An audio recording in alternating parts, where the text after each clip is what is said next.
Men are allergic to fun. Because tell me why. We go to this matchmaking festival today. It's Valentine's Day. Valentine's Day is on a Saturday. This just feels like an obvious win for both genders. Like, all the people in relationships are going to be booed up at dinner or doing whatever they're doing, and everybody that's single, you know, if you step outside today, you going home with something. Now, you already know that I am done with the dating events because men don't typically go to those. But this one sounded like fun. It was at a brewery. That's very male-centered. And the agenda was very fun. It was very, very gender-neutral agenda. There was a apple pie eating contest for who could eat a pie the sexiest. There was a condom relay for who could get a condom on a banana the fastest. They had like dating tapes you could make to like play throughout the venue. Like, it was just a bunch of like fun, funny stuff, okay? So I'm like, okay, this sounds fun. Like, this sounds like a cool event. People are gonna pull up. It's gonna be a good time. So me and my girls go, we get super dressed up. We pull up to the venue, and as we pull up to the venue, we see this big line outside. So I'm like, oh, bet, it's about to be popping. No. As we walking up to the line, girls are leaving. It's like nothing but group after group after group of girls leaving. I'm sweating. I gotta turn my heater off. So I'm like, where are y'all going? Why are y'all leaving? And they're like, oh, no. Y'all are way too pretty to go inside. Do not go inside. And I said, what you mean? They said, it's nothing in there. And, you know, I had very low expectations for the type of men that I would meet here, but I was really just here to play the games. Like, we had missions we were supposed to complete while we were in there. Like, we were turning this into a whole game, okay? But they were like, no, I'm telling you, all the guys in there are short, fat, ugly, and balding. Like, don't go in there. And I was like, oh my God. So we decided to get in the line anyway. Now, as we're in the line, I'm noticing in the line is all women. It's a line. It's all women. And the longer we're standing there, the more women keep leaving the line from in front of us, coming out of the venue. Not even just leaving the line. They're coming out the venue. So every single one, I'm asking, like, what's going on? They said, no, don't go in there. The ratio is terrible. It's all women. It's all women. It's all women. There's like 3 random solo guys in the line that are getting real excited hearing this, okay? But here's my thing. We have a free event. You don't even gotta pay. There's no cost to entry. It's at a brewery. And it's Valentine's Day, so you know, as a man, you know any girl that's there is gonna be single. And women are sad on Valentine's Day. Like, so many of them are just desperate to talk to somebody and get some attention from somebody. You don't even, as a man, think like, oh, I might have some success today. Maybe I should go to this. This is why I don't feel bad for men when they are lonely. Like, this male loneliness epidemic needs to be worse. They're not suffering enough, in my opinion, because it was making me so sad to see how cute all the girls were dressed up. And I know a lot of them had intentions of meeting somebody, and they just looked so sad that there was nobody there. And the demographic of girls, it was so wide. Like, you really had all ethnicities, you had all levels of attractiveness, all body type, shape, sizes. Like, it was a wide variety of women, and all of them, every single one was saying this. Like, if it's just like one type of woman that's coming out saying like, oh no, it's not worth it, then I kind of like, you know, write that off a little, because I don't really know what she's looking for. But every single one, you telling me every single woman that comes out there, no matter what she looks like, she is coming out there saying, there is nobody in there, don't go inside. The men are not lonely enough. They are not lonely enough. Like, they want to sit inside and just swipe on their dating apps. This was the perfect date. Like, you go outside, you leave it with something. And they didn't even want to go outside today. Like, it's just mind-blowing to me. And it just made me it just really did make me so sad, because there were just so many women that were just there, like, trying to have a good time. And like I said, I just wanted to play some games and flirt with some guys. Like, that was my high hope for the day. I was just like, I want to practice my flirting skills and I want to play some games. But like, some of these girls were really like looking like they were really hopeful trying to meet somebody. And it's just so sad to me that like women just do all this. And what are the men doing? They're not trying, they're not doing anything. They're sitting at home sending WYD text messages, trying to swipe on Hinge. Like, and they want to sit and complain they don't have anything. I saw a dude on here trying to post Malentines. Shout out to him, I guess, because he's trying to have fun with his friends. But like, they want to complain that women have all the fun and they don't get anything. Like, yeah, this is why y'all don't get anything, because y'all suck. Y'all suck! Oh my God. Anyway, I had fun because I took some cute pictures. And for me, if I can make a cute video and some cute photos, I'm happy. I had a good day.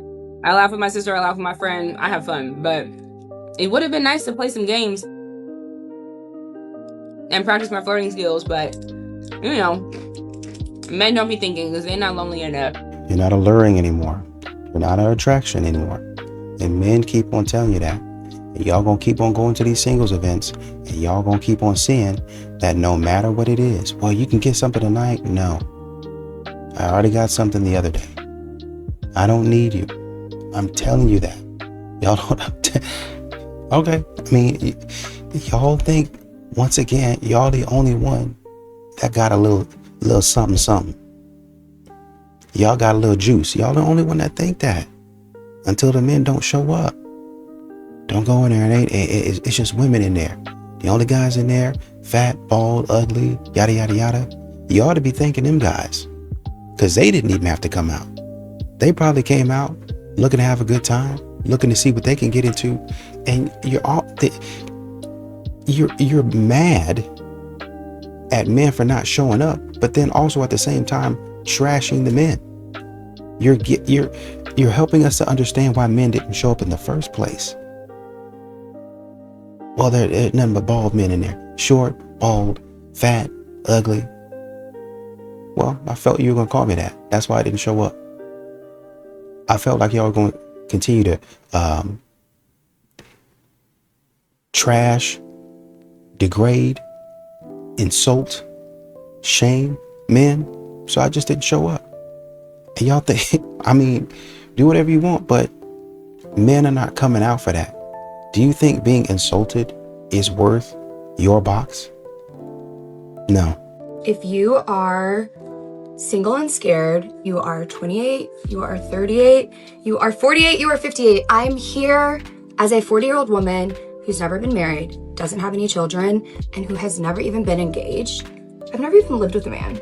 To let you know that you can lead a big, beautiful, exciting life without all of those things.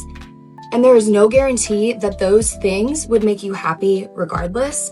And your happiness is 100,000% on you. If you are happy in life, is fully dependent on you, your mindset, your goals, how you are living your life. And it is not at all dependent on the things that you think as women we're supposed to have. We are conditioned as women to believe that we won't be happy unless we have those things. And if you want those things, as I did too, as I do currently too, want those things, you can still have them. But I implore you that you need to figure out a way to have happiness without those things. It's very, very scary to think of the fact that you may end up 40, not married, with no kids. I understand that.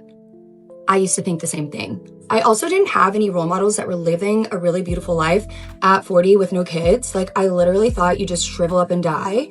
I thought that your life started when you met a man, and I thought that every woman's destiny was to become a mom. I have a beautiful, quiet home, a really thriving career, amazing girlfriends. I've improved my family relationships.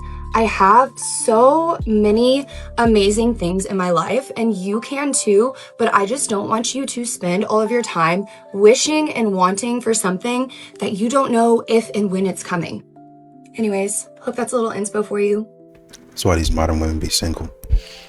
Spend all that time just talking. They never really talk about how to buckle down and get a man. You know what I mean? Like, how to buckle down. And instead of playing all these games, having these tricks and these gimmicks, buckle down, do the work, and get a good man. Shut up with all that talking. Stop with all that, oh, well, if I do this, I go here, I dive in the pond, I dip in cold water. Shut all that stuff up and talk about how I'm going to get a good man and keep that good man. That's the problem.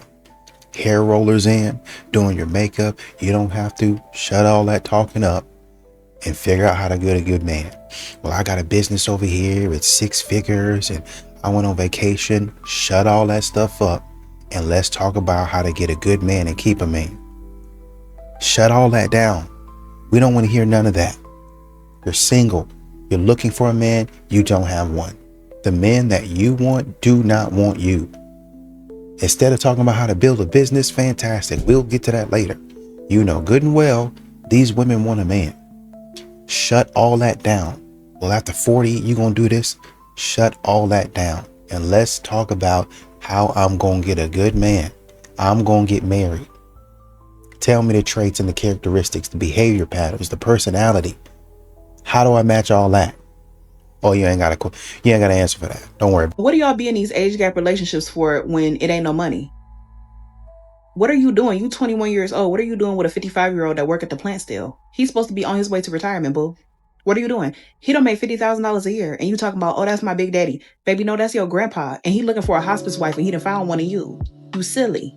You're not supposed to be in no age gap relationship. Y'all losing the plot. Age gap relationships are literally meant for sugar baby and sugar daddy. Baby Stellantis ain't even cutting them no profit share checks this year. I'm talking about a damn age gap relationship. What y'all doing? What y'all doing? They used to be reserved for the retired ballers, the ones that still had a little money in their account. Okay. They used to be reserved for them. They used to be reserved for the retired lawyers, the retired doctors, you know, the ones that just want to take care of a woman, have one looking cute on their arm, a young thing. You feel what I'm saying? That ain't for the old men blue collars that done screwed over every woman in his vicinity, up his neighborhood, and on the church pew, within his age group, and now he going for the young girls because he not able to manipulate the women his own age. Y'all losing the plot. Tell me you've been phased out of that life without telling me you've been phased out of that life. Tell me you've been kicked out of that life without telling me you've been kicked out of that life. Tell me they don't want you in that lifestyle without telling me they don't want you in that lifestyle. Your time is up. Your time has come. They don't want you no more. You spent all your good years in that life. They don't want you. Go away quietly. Never approach. Let the women approach you. That's what high value men do. That's true prince mentality. I've never approached a woman in my life. Look how I turned out. If you approach women, they're going to think that you're equal. You don't want that. You don't want to start off a relationship with her thinking that you guys are on equal footing, equal ground. You want to instantly establish that she's chasing you, that you are the prize, that she should be coming after you. She should feel lucky that she's even talking to you. And I got news for you too, by the way. If as a man, you have to approach a woman, guess what? You're not talking to a woman. That's just a skin sack that you're talking to. Wow. A low value one. Because a real woman would approach you. So what can you do to get women to approach you? I'll tell you what you should do. Just exist. Just go out in the world. If they don't recognize your greatness when you walk into a place, they're not worth it. Look at me. I'm a 20 out of 10. Am I the asshole for breaking up with my boyfriend after he made a very inappropriate comment to my sister? Quick PSA, they are doing construction behind my house. Like, they are literally building houses on the other side of my fence. So the noise in the background is the fucking construction. Listen, if y'all want stories, sometimes we gotta bend a little. I'm gonna start by saying I don't think I am the asshole. But my now ex-boyfriend claims I've been overreacting and exaggerating. I've been dating this guy for 3 years, and I really thought that he was the one. But today, he made me quickly change my mind. I have a half-sister, 16. I'm 22. We have the same dad and different moms, and we don't look much alike. 2 years ago, my dad developed a severe form of leukemia. He passed away within a couple of months. Needless to say, it was the hardest thing that my sister and I had to face in life. My sister took it particularly hard. She used to love going to the gym and working out, and she stopped doing so. She also started eating much more junk food and ended up gaining a lot of weight. Today, my boyfriend and I went to my sister's house as her mom had invited all of us over for lunch. We were eating homemade pizza. My sister ended up asking her mom if she could have another slice. That's when my boyfriend said, "Are you sure you want another one looking like that?" No, you're not the asshole. You're not the asshole. Like, honestly, I get why you gave us the background onto why she's gained so much weight, but honestly, baby, that's fucking irrelevant. It doesn't matter. It doesn't matter. Your sister could just be a big girl. Your boyfriend, or ex-boyfriend, excuse me, your ex-boyfriend doesn't have the right to comment on anything that she's fucking eating. No. Yeah, he shouldn't have said that. Okay? How big has she gotten? That's what I want to know. You can, and people have, eaten themselves to death in the form of being so big, so obese, that you have a heart attack. Now, he could have framed it differently, but if she's been eating excessively to where she used to work out and she used to be, let's say for instance, 120 pounds. Now she's 400 pounds. That's cause for concern. Modern women are too worried about feelings. Y'all, if y'all tell a man you need to go get your prostate checked, and the man says, "Oh man, I ain't gonna let that doctor do this and that," I don't care nothing about who thinks it's what. You need to be healthy. You need to get your prostate checked. That's what y'all are gonna say. Oh, you know you don't need to be touching that. You know your gout. You know your diabetes. You know you don't need to be eating that. That's what I've seen. I've heard that from women. But if a man were to say, hey, you know what the condition you're in, what the state you're in, you know you don't need to be eating it. Come on now. Well, I'm hurt. I'm this, I'm that, my dad. Okay, I get it. But come on. You gotta be careful. We gonna have to figure out a different way. It would be the same thing if she was drinking and she started drinking a lot. If she was using drugs and started using them heavily. They have a show called they have interventions for that. Come on now. Accountability. It's not his place to say a goddamn fucking thing about how much food she wants to eat. No, you're not wrong. My sister got up from the table and ran to her room. I was in shock and I wasn't able to tell him anything or follow my sister to her room, which I deeply regret. Thankfully, my boyfriend and I don't live together, so before he dropped me off at home, I told him that it was over because he can't disrespect my sister like that, especially because he had been there when my dad died and he knew how it made us both feel. I tried to call my sister and she won't answer. I texted her mom to ask if she was okay. She said that she's okay and that she's not mad at me, but she just doesn't want to talk to anybody right now. I'm gonna go over to her mom's house after she's done with school tomorrow and bring her some flowers. I know I'm not the one who said anything, but I hope that she can forgive me for not stepping up. I was in shock and I hope that she understands. No, baby, I don't think you're the asshole. I think you did the right thing. You broke up with your boyfriend immediately. You let him know that shit is not gonna fly around here. I don't know what the fuck you thought this was, but it's not that. Yes, I get that you feel like you should have jumped up in the moment and followed your sister, and 100% a lot of us would have done that, but not everyone has the same reaction time, and I don't think you're a bad guy for being in shock for a second because you still handled business before the end of the night. This is not like 3 weeks later, you decided to break up with your boyfriend. No, you knew in that moment that what the fuck he said was not okay and you were not interested in having a relationship with him after that moment. I do think you going to check on your sister is absolutely the right thing to do. Let her know that you do not agree with any of the things that came out of his fucking mouth. Let her know that you know that she's beautiful regardless of what the number on the fucking scale says. Let her know that you are standing with her. The moment that you got him away from them, you kicked his ass to the curb because you don't agree and you don't support the bullshit that he was spouting out. Let your sister know that you are standing with her. You said in the beginning of the story that you truly thought this person was the one. And honestly, I can't be more grateful for you that this happened right now. Because could you imagine if you had children with this man and God forbid something happened to you and your daughters are left with this sorry sack of shit? That they react to the loss of their mother the same way that your sister is reacting to the loss of her father. And the only person around them is that sack of shit. Could you imagine, baby, this could not have happened at a better time. 3 years in, the next step was hopefully coming eventually. But I'm glad that you've cut that shit off because this person, I can't even call him a man. This animal is gross. Listen, violence is not the answer, but sometimes people need to be beat the fuck up. This is a grown-ass man in at least his early 20s, commenting on the weight of a 16-year-old girl. Are you sure you want another slice looking like that? Looking like what, bitch? You shouldn't be looking at my 16-year-old little sister hard enough to form any kind of opinion. On your bike, bitch. Get the fuck out because if I have to keep talking to you, I'm gonna end up hitting you. Violence is not the answer, but sometimes it's the perfect fucking solution.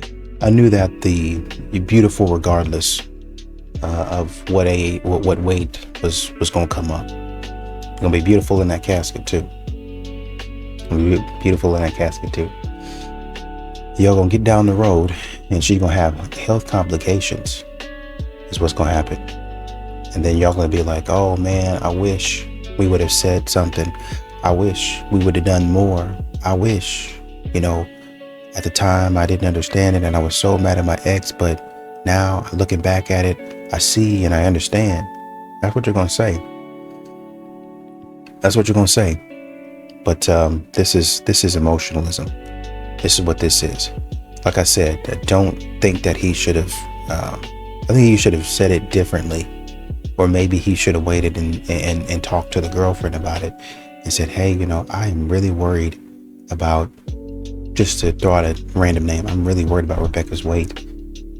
She used to be in the gym crushing it.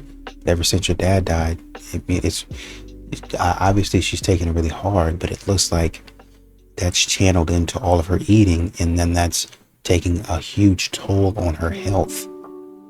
And I'm starting to get worried. I'm starting to get worried that there are going to be significant challenges and things that go wrong with her.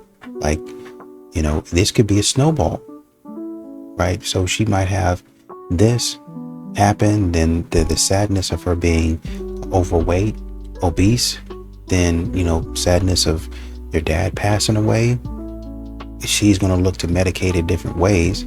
So she might start compounding this with that, and then it all basically just kind of comes into some sort of something that's just going to blow up. It's going to come to a head at some point in time. So I mean, you don't have to listen to anything that I said, but I noticed that, and I'm worried.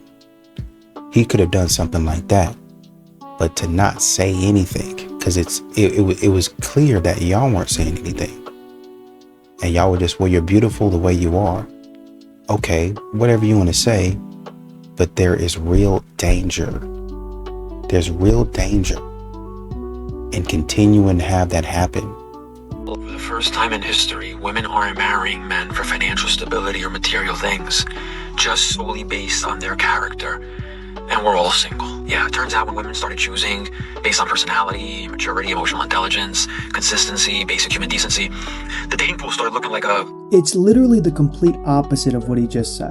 I mean, in theory, women have the ability to date just completely based off of personality and all those other buzzwords that panderers like to say. But now more than ever, when there's more access because of the internet and women having the ability to get their own money, you see women that are choosing to go for the complete opposite. Women are more than ever are going for the provider man and refusing to partake in equality and real feminism and 50-50 relationship. And in my opinion, the worst part is they want to claim trad wife and traditional relationships without upholding their end of the bargain by being actually traditional. And this whole idea that all these men are single and they're struggling, like, you understand that if men are single, women are single. Female loneliness epidemic. What do y'all think she did? I want you to pause this video right now and comment what you think she did. I'm going to give you about 3 seconds, okay? 3, 2, 1. Did you guess fucking a dog?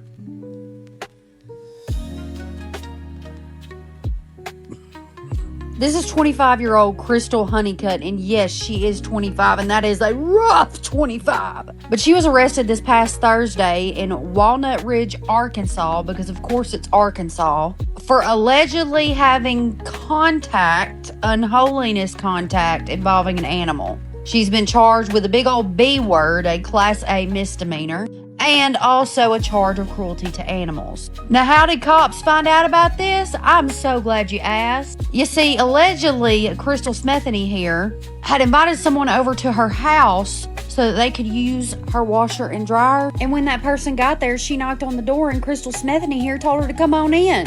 Well, when she walked in, she saw Crystal here allegedly engaged with her dog. And what's even crazier here is she's married. Why would you invite someone into your house doing that? Is that a whole other thing in and of itself? I have so many questions that I do not want the answer to. Why is it always the whites? Because in any type of story I cover like this, it's always the caucasity. I'm so tired of y'all. Gotta spice up the relationships somehow, yes. You're beautiful, you're strong, you're radiant. You're a queen. I get it. Okay, men, black men especially, please answer me this.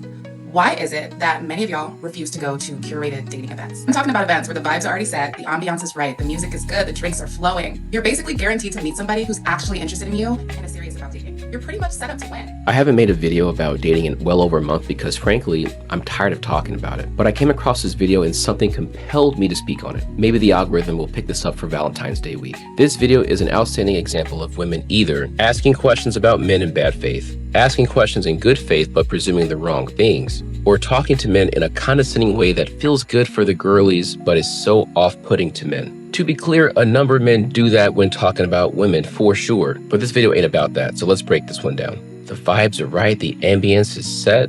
For who? Around this time last year, there was a black woman who talked about how she and her friends organized a singles event and no men showed up. And I reacted to her video asking, did you ask men what they wanted? Or did you just talk to your girlfriends? And to clarify for those who didn't watch my video, I didn't say that these events had to conform 100% to what men wanted. But if you're leaving them out of the planning and marketing process, your chances of bringing them in is going to drop. Because a lot of women presume to know what men want and they don't know as much as they think they do. Now, I don't know what kind of events this lady goes to, but most of the events that I went to last year had an imbalance of too many men or too many women. The last event I went to, men outnumbered women 3-1. Either way, a lot of men report that they get ignored, especially by women they're attracted to. I've certainly experienced that. Paying people to get ignored is less humiliating and depressing when you're doing it on the dating apps as opposed to doing it in person. But my question is it that dating events like this require a certain type of intention and vulnerability, and the patriarchy taught you that pursuing connection with effort somehow makes you less masculine or something? Because the patriarchy told y'all that you're supposed to just stumble into love and not actually prepare for it? Because we see how that's turning out. This is where this video really went downhill for me. Condescending to the other side is not gender exclusive, but it's a terrible strategy that we need to leave behind in 2025. I've unfortunately participated in this and I'm trying to work on that. But this whole, is it just patriarchy that you need to unlearn in order to try, is just, I'll be charitable and incomplete analysis. Plenty of guys have tried, failed, rinsed and repeat, and they're tired. I'm tired. And as a doctor of anything remotely touching psychology, counseling, or whatever this lady says that she is, it's scientifically proven that this approach of condescension and shame is a poor motivator. Yet she's employing it. What does that say about you? I ask, who is this video really for? I'm still wondering if this is rage bait or if she's really being genuine. That goes for a number of videos from women over the last few years. Men aren't men anymore. Men are just little boys. Men are trying to be women now. Men are such... Are you venting or are you trying to convince? Because people who make dating content, man or woman, don't know the difference. And clearly looking at the dating landscape and statistics, that strategy is not working. Furthermore, I find it so ironic that some of these women are trying to fight patriarchy, yet their approach to talking to men on this app is this tough love approach that is a product of, say it with me, patriarchy. Men, I would love for you to share in the comments, how would you like to be talked to in order to be convinced to try dating again, let alone go to singles events? Please keep it respectful, and I'll see you later. Peace. Ladies, are grown men asking y'all for y'all Instagram? I mean, because I really want to know why men don't approach women anymore. I just need to know this. Now, I'm a married woman, so this doesn't apply to me, but I'm sure the single women want to know.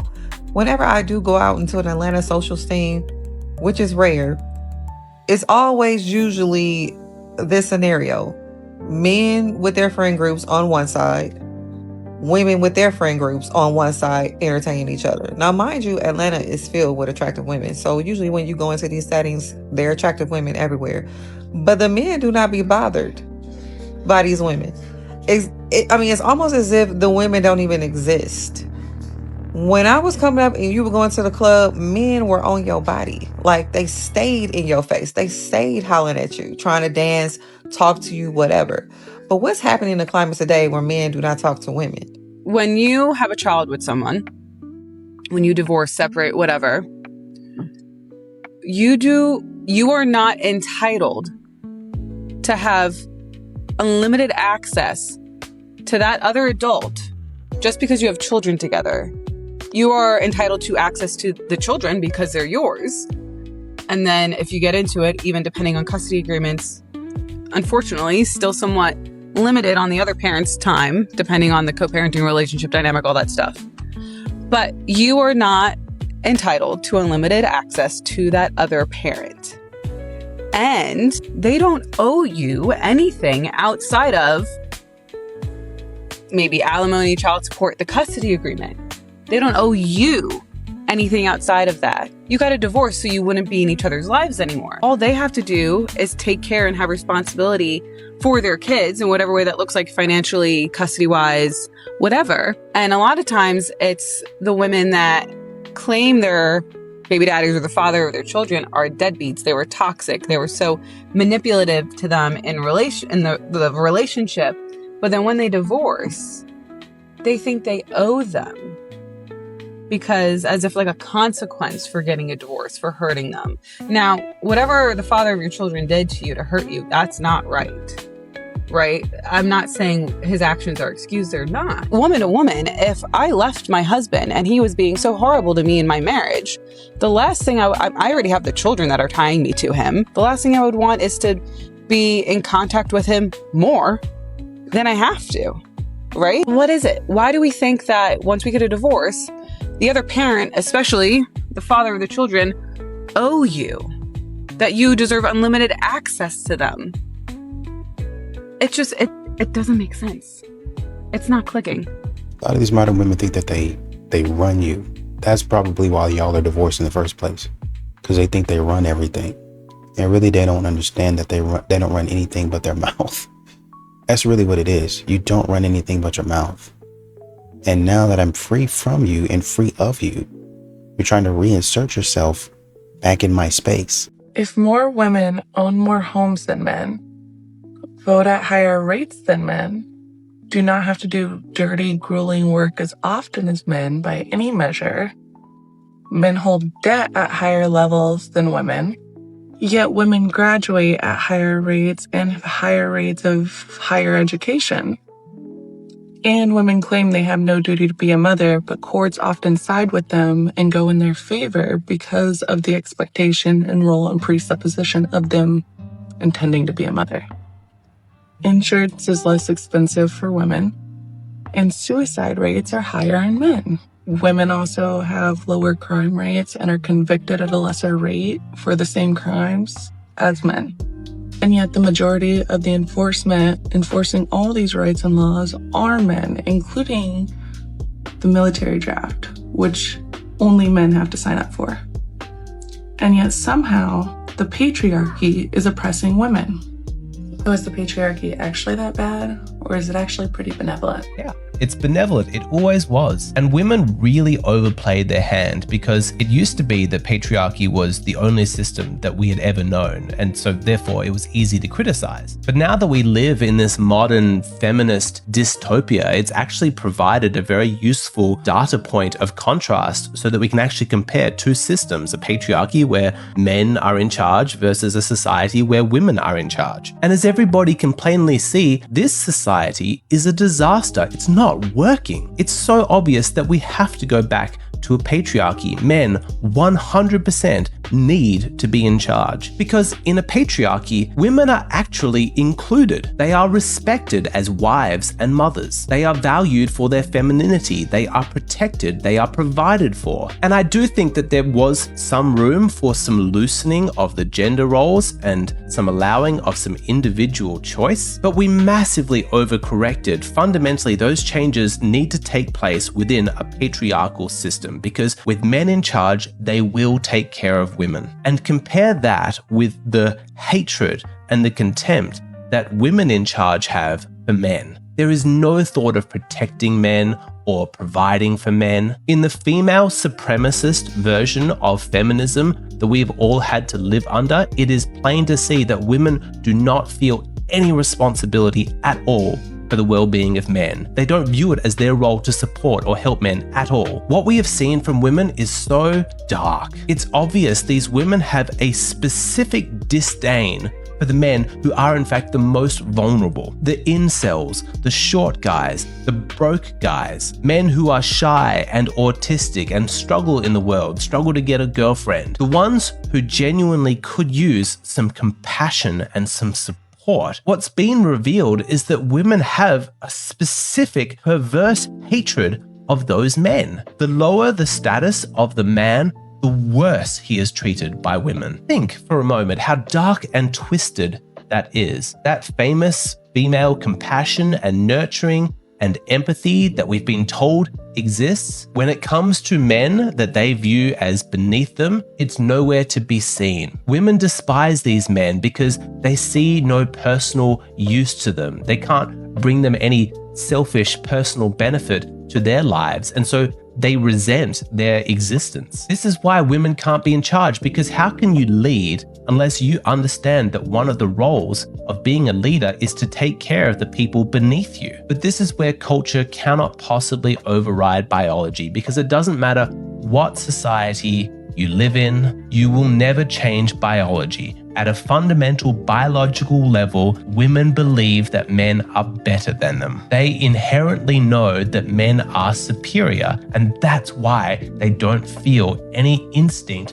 to provide or support for men. You only look after things that seem weaker than you. And women know that men are the stronger sex. As the weaker ones, women will never ask the question, how can we protect men? How can we take care of men? It will never occur to them. They don't think that way. You can't undo this kind of evolutionary conditioning. The instincts are embedded too deeply. Women's impulse isn't how can we protect men, it's how can we protect ourselves from men. And I'm not blaming women. This is not about blame. This is not some moral failing. I guarantee if I was born a woman, I would feel the exact same way. So I'm not assigning fault. I'm really not. I'm just explaining the reality, which is that because of this, women can't be in charge. They just can't. Men know what it's like to suffer and to still take care of the people who are more vulnerable than they are. Women know what it's like to suffer and then to demand that men do more for them. That's the difference. And just like this woman said, she really nailed it. Don't think for a moment that the fact that the police and the military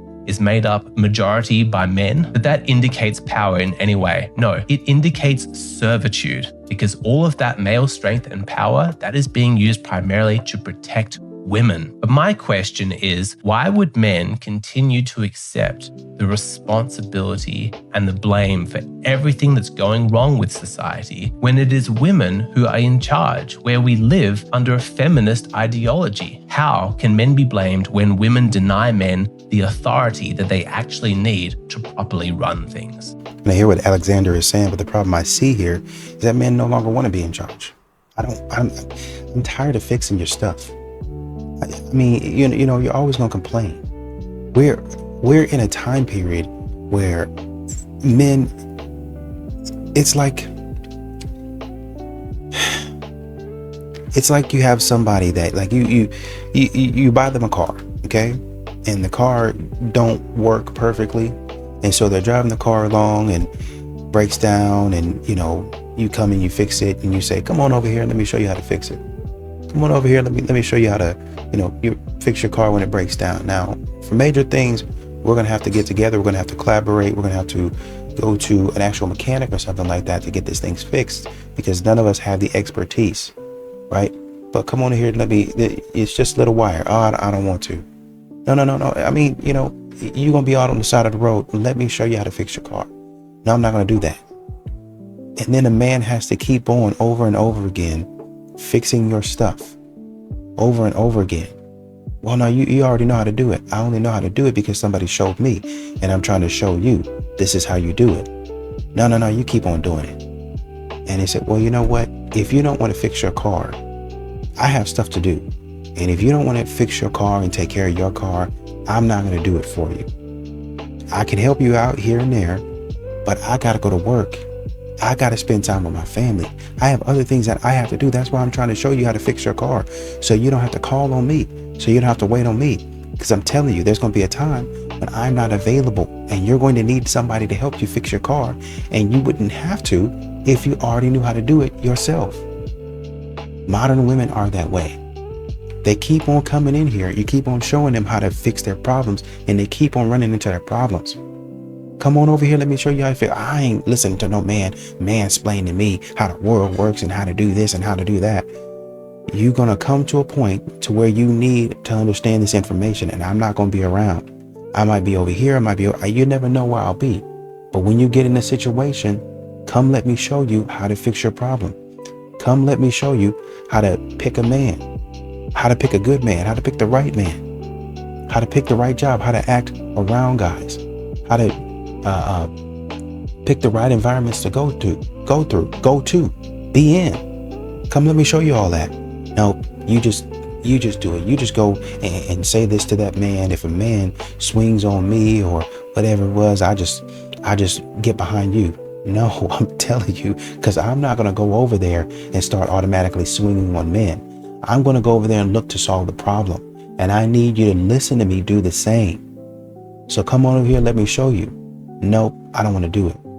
If you don't want to do it, if you don't want to learn, if you don't want to understand, I don't care anymore.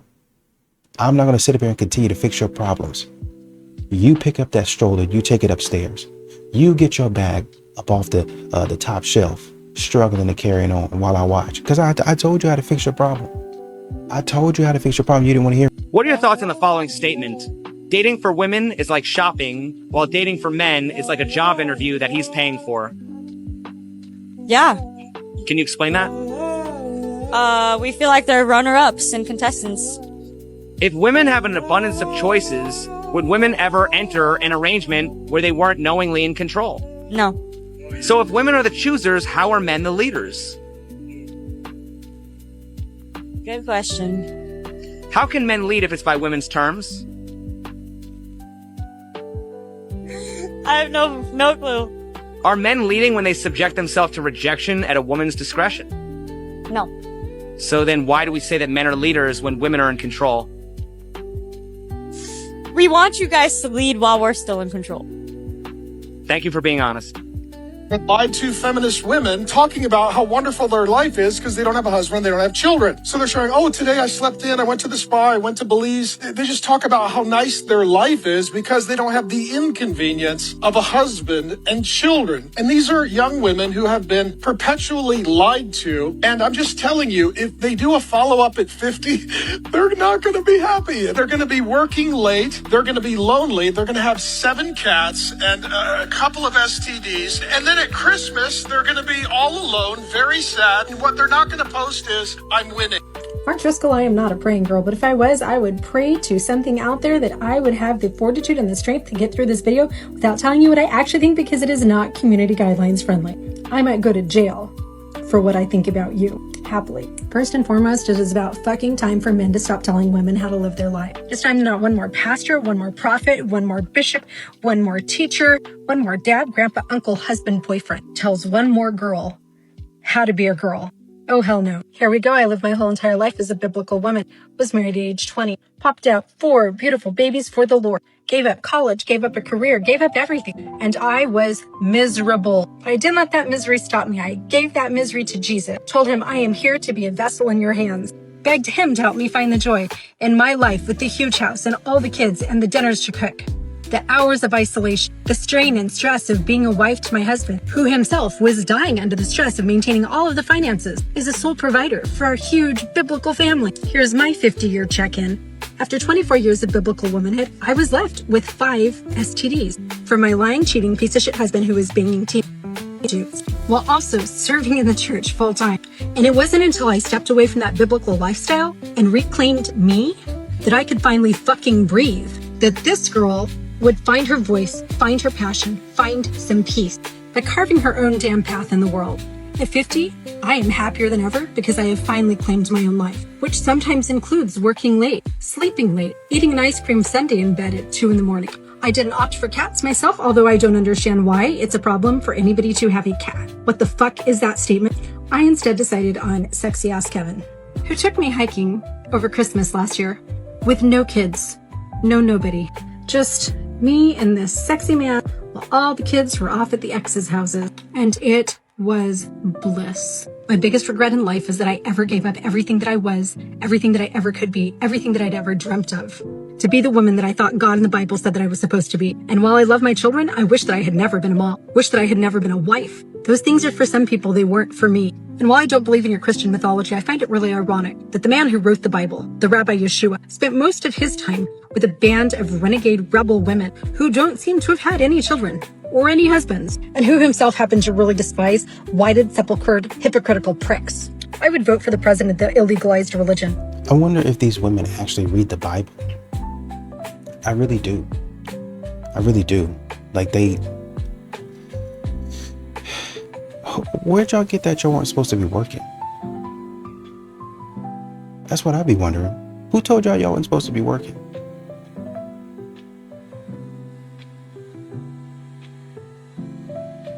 Who?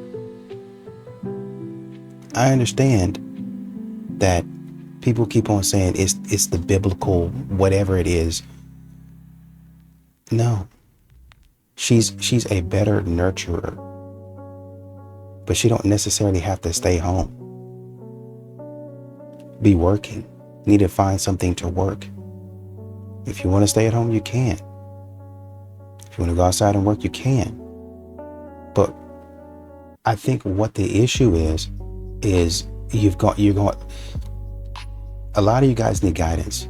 Y'all go too far, too extreme, to where you will give up. And we've seen examples of it. You will give up everything for your, let me say, you would give up your family for everything. That's a problem. That's literally a problem. That's literally a biblical problem. That would become your idol at that point. Boss babes, modern women, vacations, going to different places. They're creating things in their life that you have a lot of men saying, hey, that's not important. This is what's actually important. And y'all don't hear that, right? Y'all be posting, oh, I got me a man. He took me here. No kids, yada, yada, yada, yada. Yeah, you need to go to therapy. You really need to go to therapy, to be honest with you. I understand that there's a hurt and a pain, but you don't need to be online with this. You need to be in therapy, right? Well, you said this and you said that. If you read your Bible, then a lot of this stuff you wouldn't fall into. If you were actually praying, a lot of this stuff you wouldn't even fall into. And that don't mean that you're going to be perfect. That just means you cultivate a relationship to where if you have a question about something, you would be praying, and so you would get your answer. But a lot of you don't pray. A lot of you don't read your Bible. A lot of you don't understand what you're reading, so it don't even matter. It don't even matter. You just be listening to what you hear online. Just listen to, oh man, somebody said this and it blessed me. It don't matter. It don't matter. They dead wrong too. They don't know what they're talking about. Their theology is off. So all of y'all are wrong. All of y'all following behind each other. The blind leading the blind. Because y'all say stuff that sounds good, but be wrong. Y'all do stuff that looks good, but be dead wrong. And then you get, well, God, why? He asking you why. I've been asking you why for 15 years now. And you didn't hear nothing I said. But then you get mad at me because you wouldn't listen this whole entire time. You